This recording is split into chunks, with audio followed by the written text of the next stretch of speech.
Découvrez dans cette vidéo comment retrouver le panneau Adobe Mini Bridge dans Photoshop CC 2015 ou CC 2017.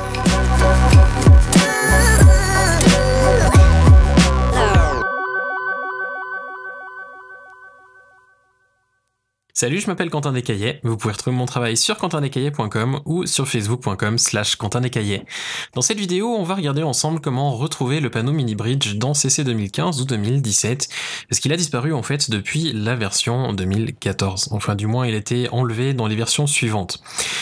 En réalité, il a vraiment été enlevé et on va pas vraiment pouvoir le retrouver. Ce qu'on va faire, c'est simplement trouver une manière de contourner le problème et quand même pouvoir accéder à Bridge de manière relativement pratique lorsque l'on est dans Photoshop.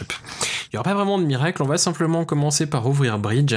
On pourra pas vraiment avoir une intégration parfaite, mais ça va quand même marcher. Quand vous ouvrez Bridge, normalement vous avez quelque chose qui ressemble à ça. Donc vous avez sur votre gauche les petits panneaux qui vous permettent d'accéder à vos favoris ou à vos dossiers, à droite les aperçus, les métadonnées, etc. Ou peut-être d'autres choses selon comment vous l'avez configuré. En appuyant sur la touche Tab de votre clavier, vous allez pouvoir garder uniquement les aperçus du contenu du dossier dans lequel vous êtes.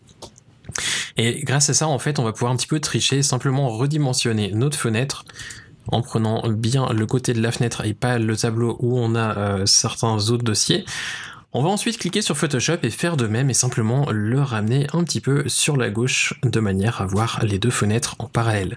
Et ainsi on arrive à retrouver un petit peu un équivalent du Mini Bridge en travaillant dans Photoshop. On a nos deux fenêtres en parallèle et si vraiment on a besoin de travailler dans Photoshop en plein écran, on appuie simplement sur la touche F du clavier et ça nous permet d'enlever simplement notre Mini Bridge et d'avoir Photoshop en plein écran.